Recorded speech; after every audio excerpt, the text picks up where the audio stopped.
What is going on, everyone? Welcome back to the only elimination style playoff format that matters in the NASCAR Cup Series, the Clunker Showdown on Jabo. I'm your host, Brendan Bryan. Let's get started. If you have any questions about how all of this works, go back and watch episode 1 or even episode 2. No handouts this week. This past weekend was race 3 at Bristol, the cutoff race for the round of 16.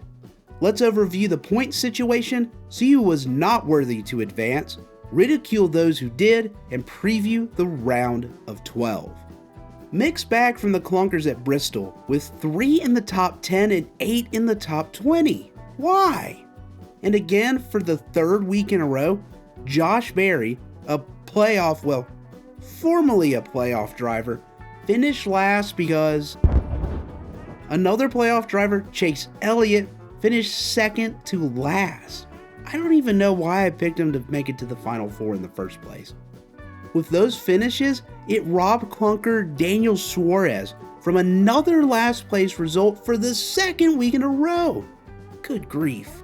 Also, Riley Herbst actually finished 18th, which is like, what? That's not like him, but it was a mirage because his part-time teammate Corey Heim finished 6th in only his 4th start of the year, meaning that Heim now has more top 5s and top 10s than Herbst and is tied for the same amount of top 15s at 1. Nice clunking, Herbst. Finally, Cody Ware was the only driver in the round of 16 to still be at negative points at round's end, with the next closest being Riley Herbst at positive 6.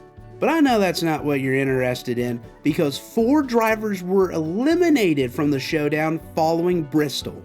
So let's take a look at who was a clutch clunker or actually good at racing. The battle for elimination was between 7 drivers: Zane Smith, AJ Allmendinger, and Kyle Busch above the cut line entering Bristol, while Carson Hocevar, Brad Keselowski, Erik Jones, and John Hunter Nemechek sat below.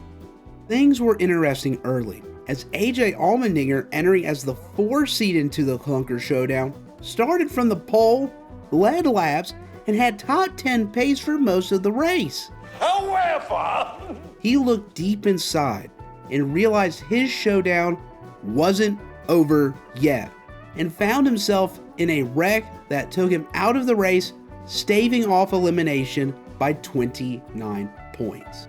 Next, Kyle Busch. Not much to say. He was just bad to mid all race. His eyes are set on the bigger prize. Kyle Busch advances to the round of 12 by 10 points. The final transfer spot came down to a battle between Zane Smith and Erik Jones. Shockingly, Smith had a career day out of nowhere. I couldn't be mad, I was impressed. He even had a shot at the win, but came up short in 3rd, while Erik Jones finished 21st. And with those results, Zane Smith advances to the round of 12 by 6 points. Yippee! That is impressive clunking to be good and bad at the same time. Well, Brad Keselowski might have something to say about that. Speaking of Keselowski, it's time to be rid of the filth that doesn't deem clunking a worthy cause. These are the banished after the round of 16. Erik Jones. Boo! Carson Hocevar. Wah, wah, wah. Brad Keselowski. Boo! You stink! And John Hunter Nemechek. Oh, brother, this guy stinks! You lot disgust me. Be gone, tryhards, and leave the clunking to the men. Just get out of here, you stupid, dumb animal! Here are the point standings heading into the round of 12.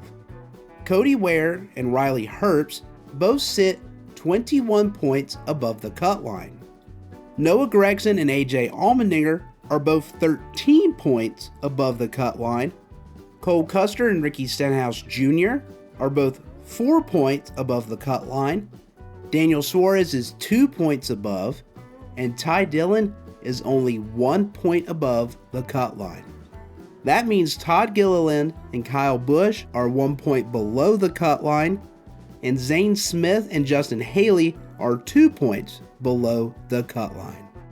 The round of 12 is 3 races, starting this upcoming weekend at the Short and Flat New Hampshire, then the 1.5 miles at Kansas, and finally the elimination race is the Charlotte Roval.